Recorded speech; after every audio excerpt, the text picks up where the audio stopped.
Ponnam Prabhakar first time మంత్రి కాబట్టి పొన్నం ప్రభాకర్ అంత ఈజీగా సీఎం అవకాశం ఇవ్వకపోవచ్చు. ఎందుకంటే రేవంత్ రెడ్డి ఫస్ట్ టైం ముఖ్యమంత్రి చేశారు, రేవంత్ రెడ్డి పర్ఫార్మెన్స్ బాగాలేదు, మళ్ళీ ఫస్ట్ టైం వేరే వాళ్ళకు సీఎం సీట్ ఇవ్వాలనేటటువంటి ఆలోచనలో మ్యాక్సిమం హైకమాండ్ అట్లా చేయకపోవచ్చు. మళ్ళీ కొత్త వాళ్ళ చేతిలో పెట్టడం ఎందుకు పెత్తనమంతా అని చెప్పి అంత ఈజీగా ఇవ్వకపోవచ్చు. సో పొన్నం ప్రభాకర్కి సీఎం అయ్యేటటువంటి ఛాన్స్ లేదు, అంత ఈజీ గేమ్ ఉండదు. ఆ తర్వాత కొండా సురేఖ ఆమె గతంలో బీఆర్ఎస్ ఉన్నప్పుడు కూడా మంత్రి. సో కొండా సురేఖకు సీఎం అయ్యేటటువంటి ఛాన్సెస్ ఉన్నాయా అంటే అంత ఈజీగా లేదు, ఆమెకి ఇవ్వకపోవచ్చు. ఎందుకంటే మంత్రి పదవిలోనే కొండా సురేఖ అనేకమైనటువంటి ఆరోపణలు ఉన్నాయి కాబట్టి సో కొండా సురేఖకు సీఎం పదవి ఇవ్వకపోవచ్చు అనేది వినబడుతున్న చర్చ. సీతక్కకు ఛాన్స్ ఉందా అంటే దాదాపు ఒక 70% ఛాన్సెస్ ఉంటాయి, 70 to 80% ఛాన్సెస్ సీతక్కకు సీఎం పదవి ఇచ్చేటటువంటి అవకాశాలు ఉండొచ్చు. లేదా సీతక్కకు డిప్యూటీ సీఎం పదవి ఇచ్చేటటువంటి అవకాశాలు కూడా ఉండొచ్చు.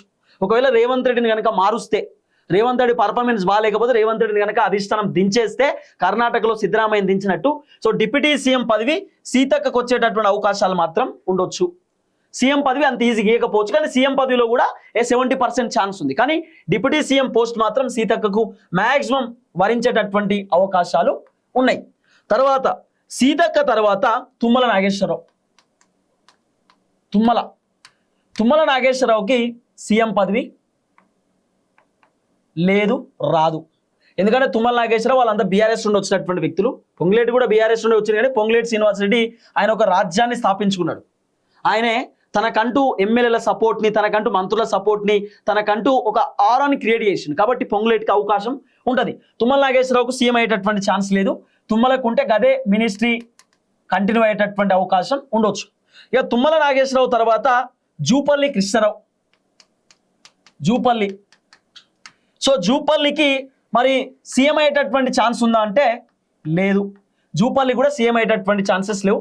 మళ్ళీ ఆ మినిస్ట్రీ కూడా ఉంటుందా ఉండదా అనేది కూడా ఒక పెద్ద క్వశ్చన్ మార్క్. ఎందుకంటే జూపల్లి పర్ఫార్మెన్స్ బాగాలేదనేది కూడా వినబడుతున్నటువంటి చర్చ. దామోదర్